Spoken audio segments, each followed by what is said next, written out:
Okay. I think we're going to go ahead and get started. I have 12 o'clock on my end, so I'd like to welcome everybody to today's session. My name is Sandy Winkleman. I'm the Corporate Marketing Manager for Hendrick, and I'm going to be your moderator today. So we have two great presenters for this session, and they'll both be sharing their knowledge with you. Cody Veach, he started with Hendrick Screen in 2007. And so for the first 7 years, he worked in the intake area from a design and build aspect. And then in 2014, he moved into a sales role. And through it, Cody has amassed 14 years of water intake knowledge from a hands-on approach. So it's not unusual to see him out in the plant.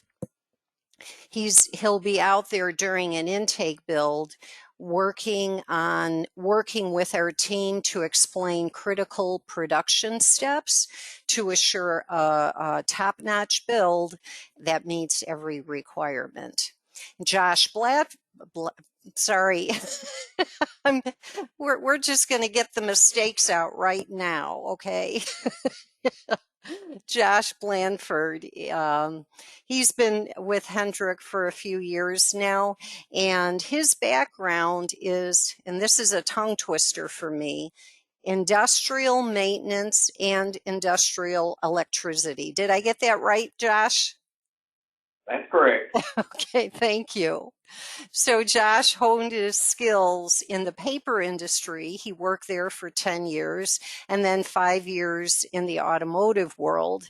And then now he manages our Airburst systems. But I think it's important to mention that before Josh took over the Airburst systems at Hendrick, he was trained by a preeminent industry-leading Airburst system expert, and he passed his knowledge on to Josh before he retired.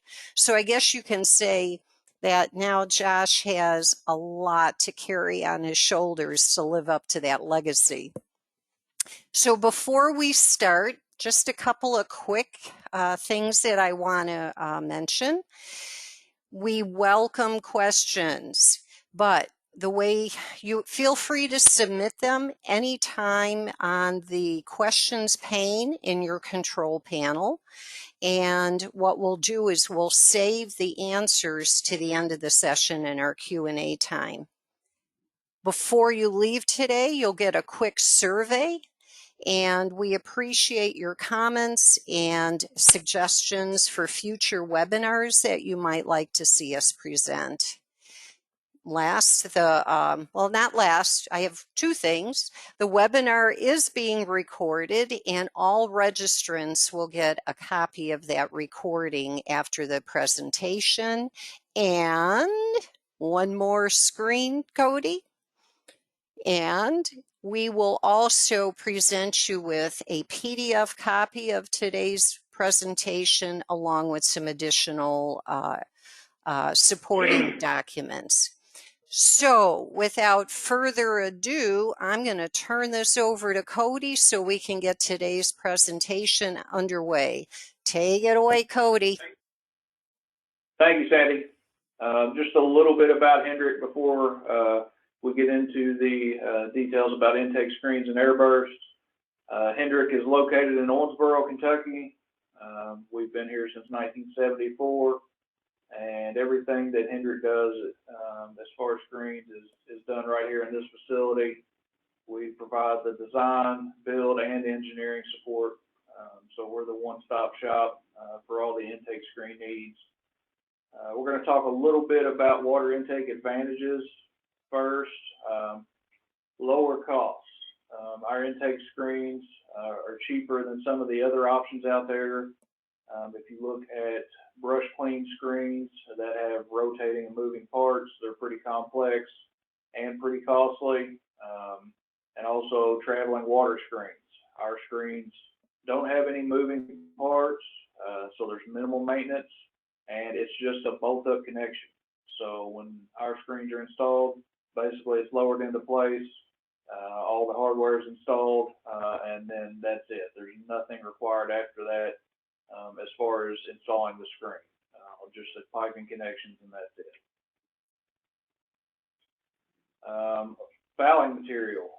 This is one of the main points or purposes of the intake screen. Our screens keep the fouling material in the body of water where it starts out. It does not enter the intake system unless it's something that's small enough to fit through the slot. So that's something to consider when designing a screen and choosing a slot size. We don't collect any debris with our screen system like a traveling screen would. The operator has to deal with that fouling material that's collected, and it has to be disposed of properly. With our screen, all that fouling material stays in the body of water. Therefore, there's nothing to deal with, and it is less work for the operator. We also offer copper nickel material. This copper nickel is going to be great for any biofouling issues, zebra mussels, algae growth, anything like that. That screen will stay clean and stay operating at the capacity that it's intended to. And then also we offer, of course, the Airburst system for any debris that is drawn to the screen while intaking water. And the Airburst system helps maintain that screen capacity. And as you'll see here soon, we've got a variety of options there and things we can offer for a variety of situations.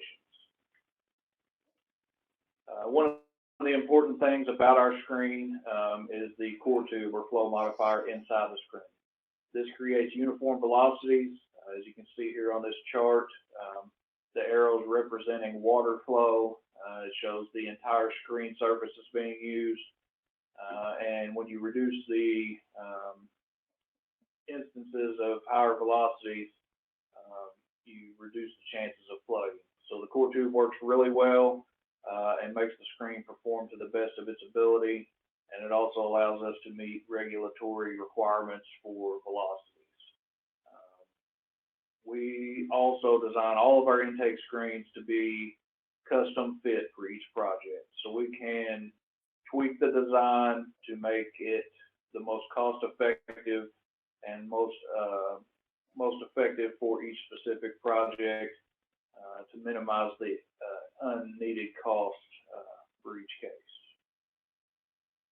As I mentioned, regulatory compliance is really important. Our screens are 316B compliant, and I know this has been out there for a while, but our screens are recognized as a best available technology. So, anytime there's a need for a 316B compliant intake, we are an option. Wedgewire is a best available technology. We also offer NOAA compliant screens. This is primarily in the Pacific Northwest, but our screens are compliant with that regulation as well.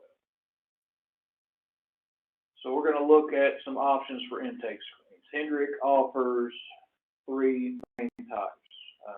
The most common type is probably the T intake. This is going to be the option that maximizes capacity. It also is the recommended screen construction, for a river intake. This allows the screen to be oriented parallel to the flow, especially when the intake piping comes off of the riverbank running perpendicular to the flow. We can put a debris cone on the upstream end, and this minimizes the chance for damage from debris that is flowing in the water, whether it be a tree or anything else that may come down the river in a flood condition. Our most economical screen option is going to be a drum screen. That's a single basket with an outlet connection. These are most commonly used in reservoirs and lakes and some seawater intakes. You can't get as much capacity through these as you can a T intake because you've only got one basket feeding the outlet versus two on a T, but it is the most economical solution. And then for our third option, we have a half barrel intake, which is the recommended solution for shallow water. our half barrel screens have the outlet in the base plate, and then the flange connection you see in the picture on the end is the Airburst connection. So typically these are installed with the intake piping buried in the bottom of the body of water, and then this screen is placed over the end of the pipe and anchored in place. And these work great when water depth is limited and it's a concern at low water levels. All of our intake screens are offered in 4 material types. Each one has its preferred or I guess its best use. 304 stainless is our most economical. It's typically used in freshwater situations where there is no biofouling concern. 316 stainless, that's going to be our offering for brackish water situations. It has increased corrosion resistance above what 304 has, so it will increase the life of the screen in that environment. 9010 copper nickel, this is going to be used in freshwater environments where there is issues with biofouling. This could be zebra mussels, coaga mussels, any type of algae growth, anything that will grow and attach to the screen, hindering its performance. This is where copper nickel really works well. And then 7030 copper nickel is the alloy we offer for seawater intakes. It's used for any type of marine growth as well. Nothing will grow on it. It keeps the screen clean. And with the higher nickel content, it's going to have a longer lifespan in that highly corrosive seawater environment. And I'm going to hand it over to Josh here for just a little bit so he can tell you a little bit about Airburst systems and some things we've done there. So a little bit about Airburst cleaning. Basically, we're releasing a large volume of air rapidly to clean the intake, to carry the debris up and away from the screen.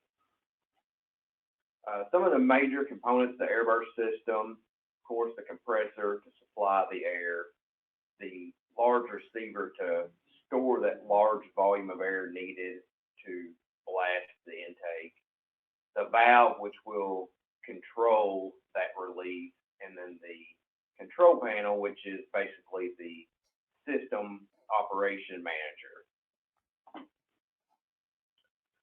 Each system is custom designed for each job to meet the customer's needs.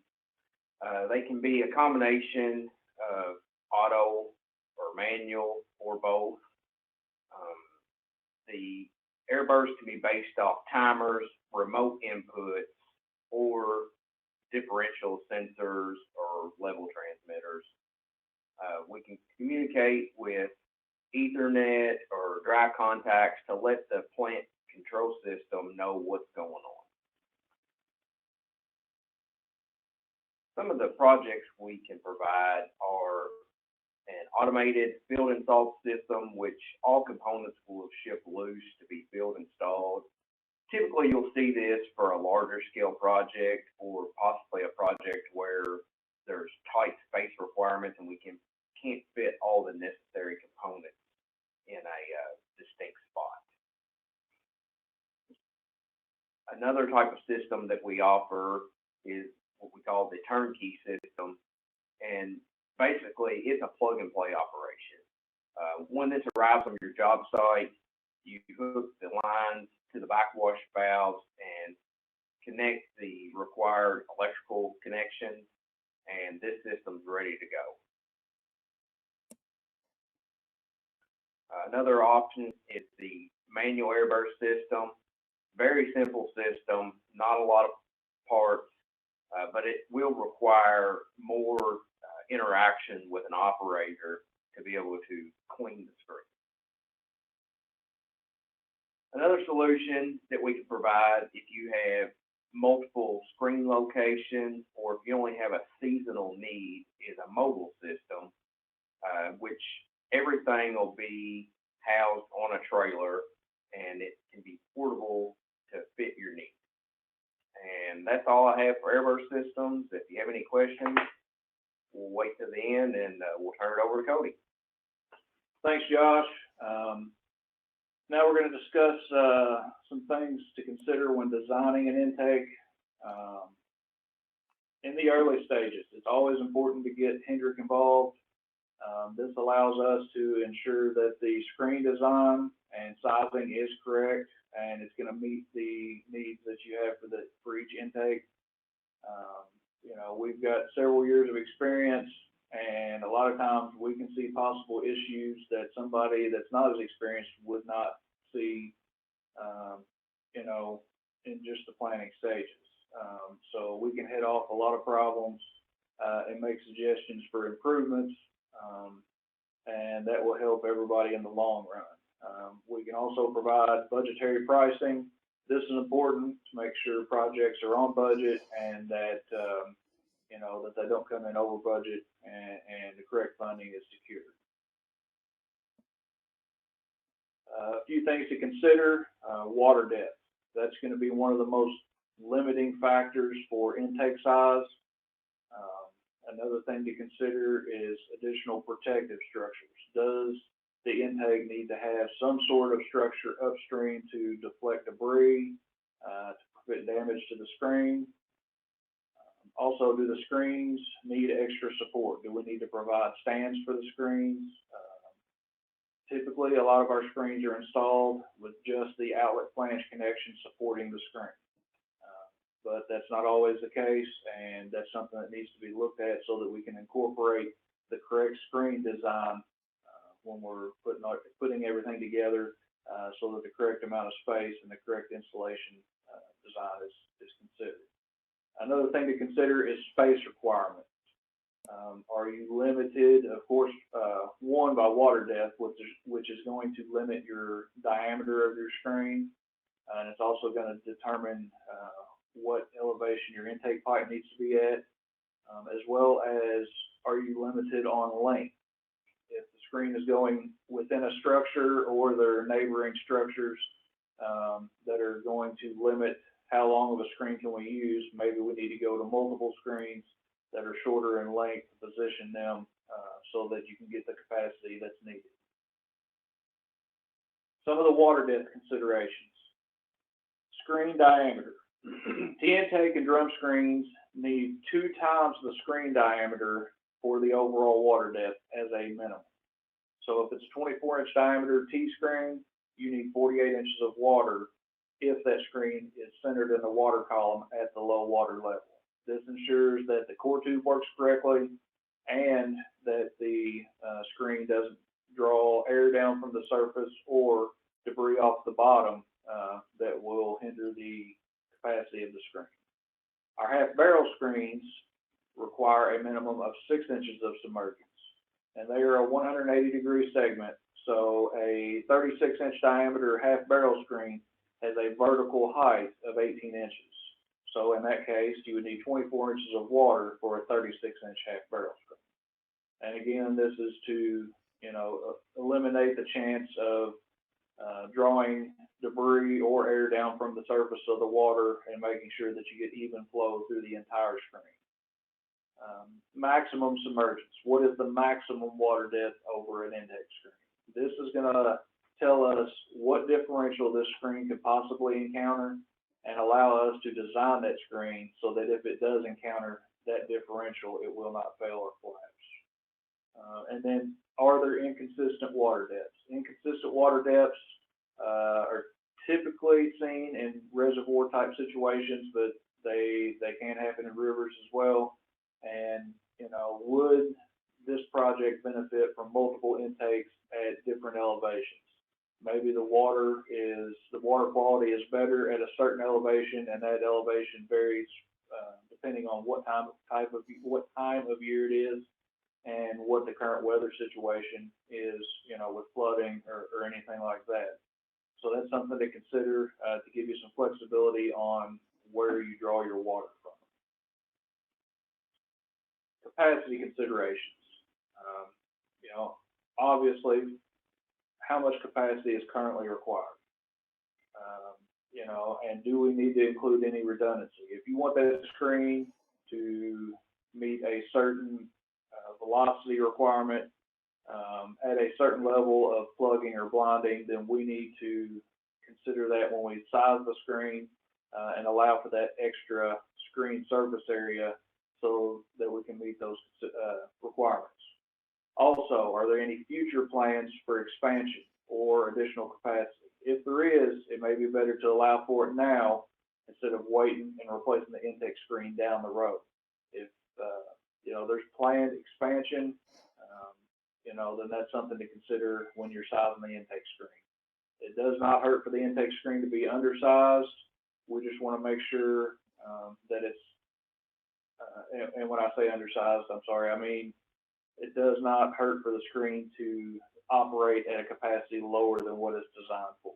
You just don't want the screen to be undersized, and you don't want to draw more water than it's intended to, because your velocities will be higher and the screen will be more prone to plugging.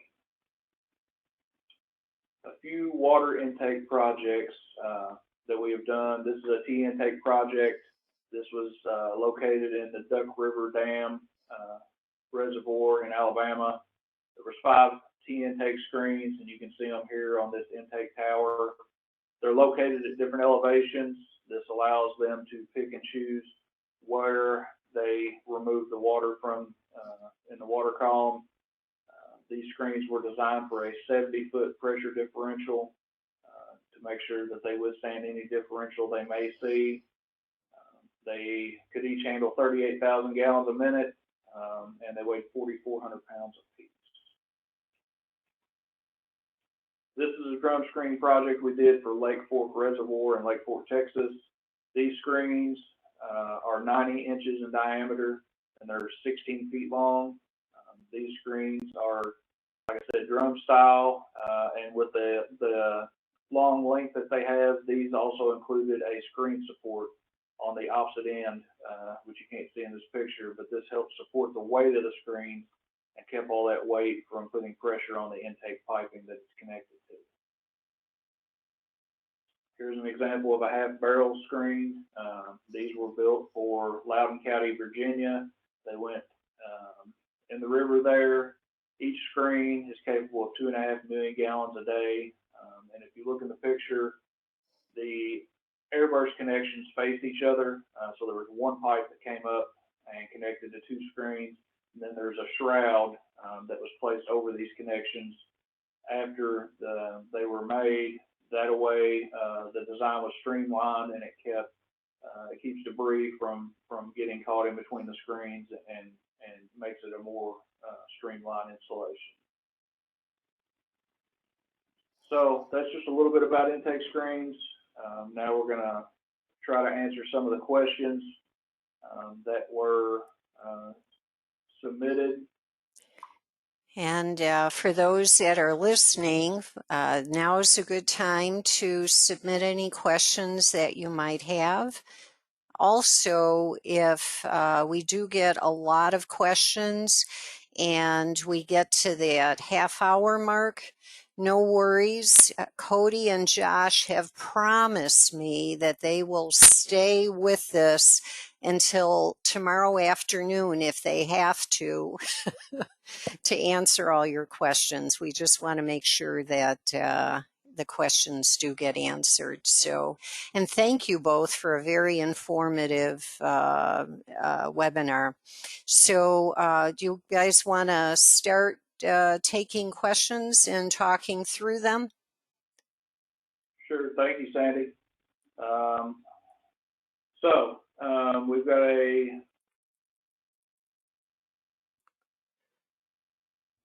just looking at the questions now, Sandy. So we've got a question here from Lee. What is the life expectancy of copper nickel screens over stainless? And really, this is going to be dependent on each specific project location and the water quality. I do know, we've got screens out there, both copper nickel and stainless steel, that have been in operation for 30+ years. And so it's really going to depend on the water quality and the environment. Temperature can play a role. How much salt is in the water? Do the screens take any abuse, or do they get impacted by any debris? But as far as one material over the other. As long as the correct material is chosen for the type of water, then you can expect to see a really good life expectancy out of either.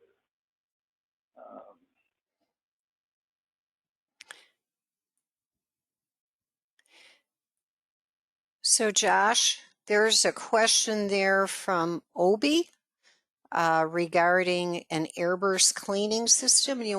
Could you see that question? Yeah, I've got it here in front of me. Thank you. So, asking is if an isolation valve is needed to be installed downstream of the screen to help properly clean. Typically, we don't use any kind of isolation valve there. What water will come back up will actually kind of act as a head when that air is behind it to help give some extra force to clean any stuck debris in the screen. Thanks, Josh. Okay, thank you, Josh. It looks like we're getting several questions on frazzle ice, which is not uncommon. Frazzle ice is something that is really hard to deal with. It's something that's really hard to predict when you're going to have issues with it. It's one of those things that conditions just have to be favorable for it. What we have always recommended in the past, if frazzle ice is an issue, increase your Airburst cleaning frequency. That keeps the water stirred up and doesn't let those large ice formations form, and it'll prevent you from having problems. But frazzle ice is definitely something that is a concern for many situations. And from what we can tell, keeping that Airburst cleaning frequency increased while conditions are favorable will do nothing but help the situation. And just a little adder on that, something that we've recommended as well is to possibly do what we'll call microburst along with that and kind of help mitigate that. And like I said, just trying to keep that water stirred up when that condition is favorable. Thank you, Josh. Sean submitted a question. What do you have to offer for flat water intake applications? And this may be a good topic for another webinar or presentation. We do have flat panel intakes out there. We can also offer Airburst cleaning on those with an air manifold behind the screen. We offer wedge wire and also our proprietary profile bar construction, which is super durable. It's a mechanically interlocked construction, and it really is the best solution for flat intake panels. So if anybody has anything that would be best suited for a flat panel intake, we can most certainly meet those needs as well. We got a question from Dylan asking if the Airburst can be happen while the screen is in operation. In a case of this, if your screen is connected in a wet well where you've got a buffer between your pump and your screen, that's always an option. But if your pump is connected directly to your screen, we advise not to do that. That way you don't put any bubbles in your system and cavitate your pump, which will wear all of your equipment out faster. Okay, next question here. Floyd is asking, what is the velocity of the water entering a barrel screen? Is volume needed, and he's got seawater in parentheses, 2,000 gallons a minute. Can the barrel screen be in a vertical position? That's a good question, Floyd. We can design for any velocity. That's one of the factors that we look at when we're putting the screen sizing together and determining how much screen area is needed. A lot of times we recommend a 0.5 foot per second flop velocity, but sometimes there are some regulatory requirements that will require a slower velocity. So it's really going to depend on where the screen is and if there's any regulations there. But we don't really recommend anything more than a 0.5 foot per second unless it's a special situation. And then as far as the position of the barrel screen, we have designed some and quoted some that are in the vertical position or like on a wall, so to speak. But that's a little bit outside of their intended purpose because they're more of a shallow water solution. I don't think that the Airburst option is going to work well in that vertical orientation. But if it's a screen without Airburst, there is no reason that that screen won't perform well in a vertical orientation.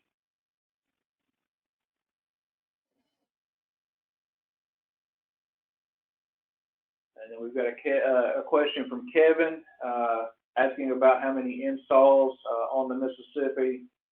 And I know there is several. I don't know, exactly how many offhand, but we just shipped some screens in the last few months that are installed on the Mississippi for an industrial plant.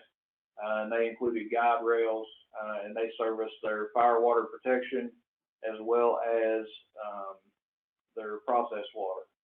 So there is several out there.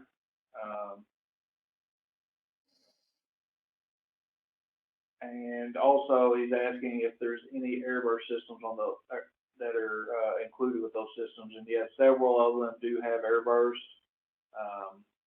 And he's asked recommended burst schedule to follow.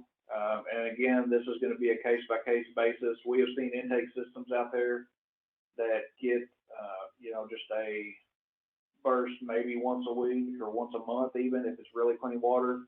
And there's systems out there that they're bursting every 15 minutes or more. So again, this is case by case, and it can even vary, in the same body of water, if it's located on the outside of a vent or an inside of a vent or in an area where more debris may collect.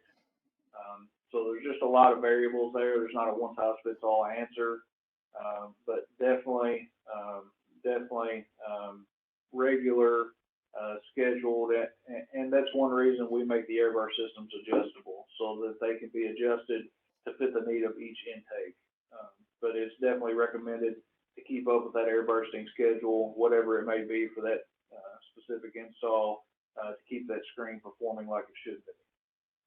And just to add a little on that, typically what we always advise is whatever your normal schedule is in the event of a flood event is to increase that schedule, as well as possibly during the spring or the fall when you start to get a lot more debris flowing around in the water, to increase that schedule from normal. Good point, Josh. Good point. Also, we've got a question here from Thomas. He says, are there any concerns or regulations regarding Airburst hazard to boaters or swimmers? I'm not aware of any concerns or regulations, and if there is, they're probably going to be, on a case-by-case basis as well. We have seen situations where there's buoys and an area may be blocked off so that nobody can get it directly above the intake where all that air is going to come to the surface. And we also supply our Airburst systems with an automatic delay, so that gives time for a warning signal, and that will allow anybody that's directly above the intake to get away from it before that cleaning cycle takes place. So that's a very good question, and that's more of a case-by-case basis as well. We've got another question here. What is the life of an intake screen? We kind of discussed that, providing that there is no damage inflicted to the screen, then, it's really going to be dependent on the water conditions. Like I said, we've got screens out there well over 30 years of service, and they're still operating just fine.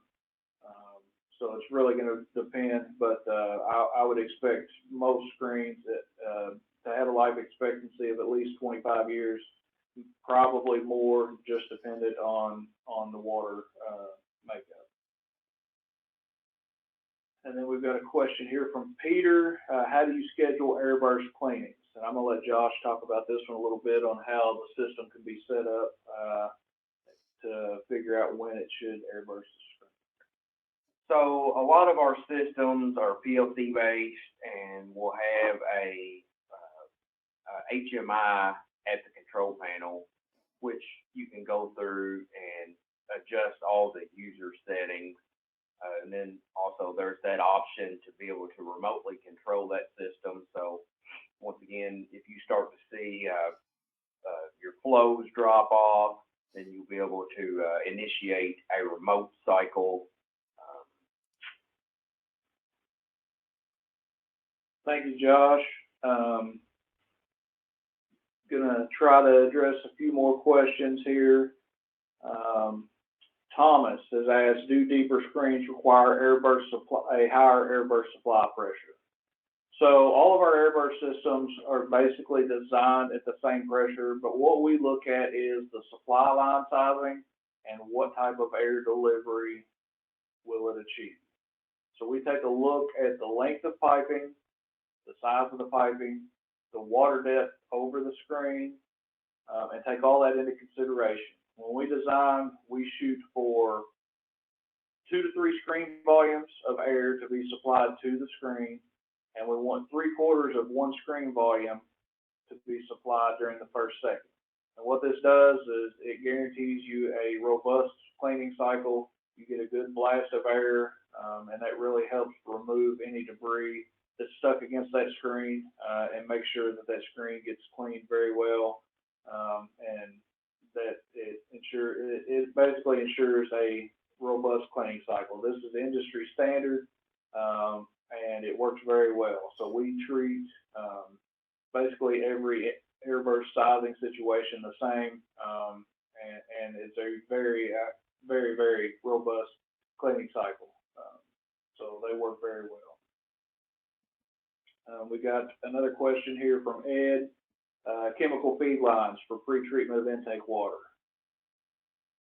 This is something we commonly see, and we can incorporate that into the design of the screen. Typically, it's a small flange connection on the outlet of the screen, and what this allows is the attachment of a chemical injection quill, so that while the screen is intaking water, they can inject the chemicals. This helps pre-treat the water, and it also allows the intake piping to stay clean in a situation where there could be some sort of growth or biofouling issue.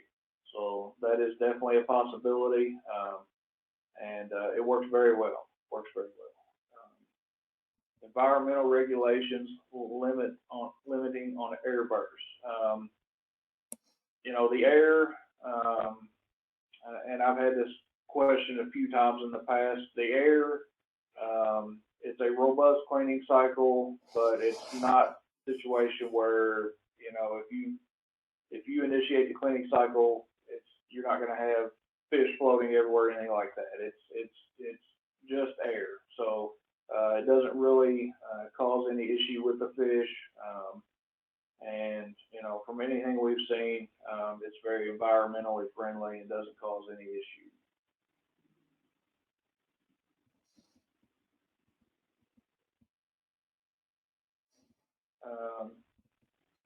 We've also received a question from Michael: can the half barrel screen be used as a seawater intake? Most certainly.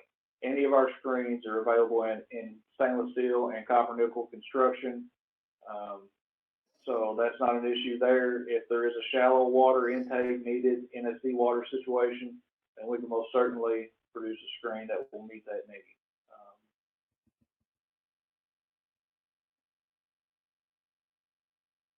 And then he's got another question here. How would this screen be cleaned if not using Airburst?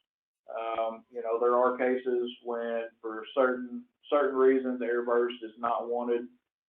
So in that case, it's going to be a manually cleaned screen, especially if it's in a shallow water environment. You can hand brush the screens off. We've even seen instances where the screens get pressure washed or blasted with a jet of water by hand to clean the screen. So we have seen that solution before as well. But like I said, that's just in rare instances where Airburst is not a viable solution.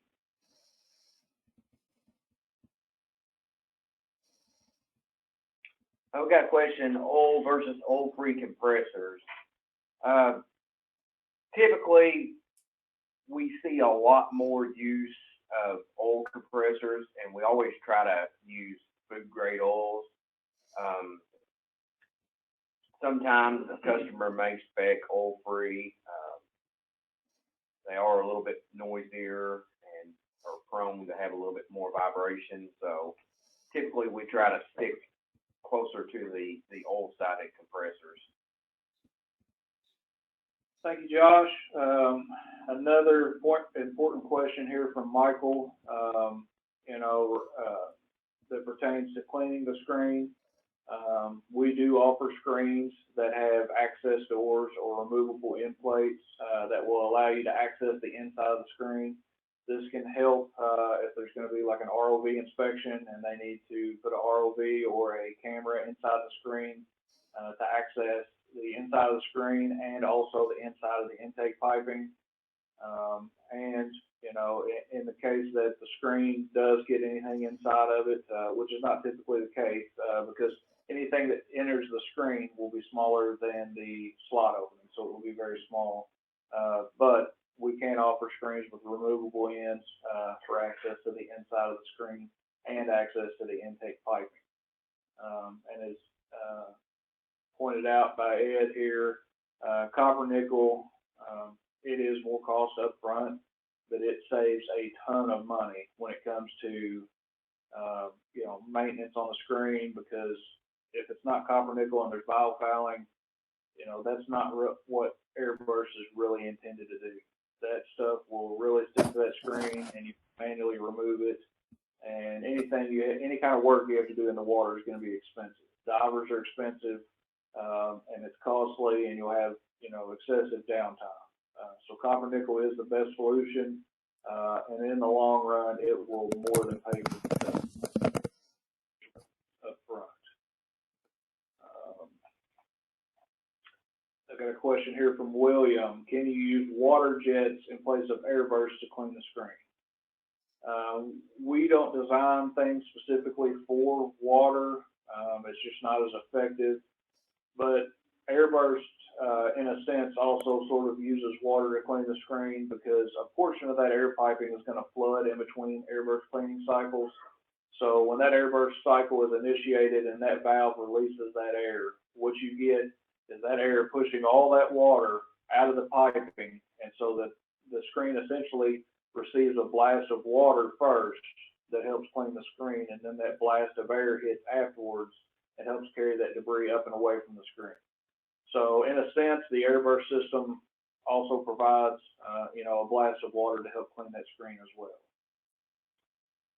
Another question here from Thomas. Are copper nickel screens NSF 61 certified? Our screens are built using NSF 61 certified materials. So they are safe for drinking water, and we have supplied screens for many projects, that are for potable water. So that's not a concern there. All of our screens are built using that NSF 61 certified material. Looks like I'll hit on one thing real quick. Go ahead. I'll hit on one thing here real quick. Typically, a question we get asked is system pressure. We always design our Airburst pressures for 150 psi to ensure that we get a good, thorough blast. Sometimes we get customers who want to supply their own air, and that's usually a big question that comes up. And just to make sure we get that good blast, we always try to recommend that 150 psi. Go ahead, Sandy. Sorry. Well, I think we've answered all the questions that have come through so far, unless somebody has a last minute question that they want to get our two panel experts here to address.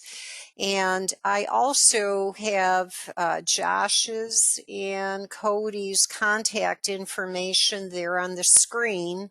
So hopefully you've made note of that and can get in touch with them after the webinar. but I see just one more question from Thomas about Airburst. Josh, do you want to handle that one? So typically, what we usually send a system out at is usually about 5 seconds of valve opening. And then along with the delay that Cody mentioned about warning, we usually suggest 30 seconds for that, which both of those times are adjustable with the system. So all in all, you're looking, 30 to 40 seconds, depending on the breeze and just how much air you need to release through to get a thorough cleaning. Thank you. Yeah. And for those that might not know, the question was, how long does an airburst last? So Josh kind of we were just playing Jeopardy. You got the answer, then the question. Go ahead, Cody. Yeah, I was just going to add to that too. Like Josh said, it's all adjustable, and depending on the length of piping between the airburst and the screen, you may need to increase that valve open time to allow that air to remove all that water from that pipe. So that's one reason it's adjustable as well, because there's such a wide variety of situations we see from project to project. So it's really important to have that system adjustable so that we can make it work for each specific install. Okay. Well, you guys have done an outstanding job. Thank you both, Josh and Cody, for being with us today and sharing your time and expertise. We're going to close the webinar down for now. We've answered all the questions that have come through. So I'd like to thank everybody here on behalf of Hendrick, and please don't forget to fill out that short survey when you exit today. Thank you again. Have a great day. Thank you all.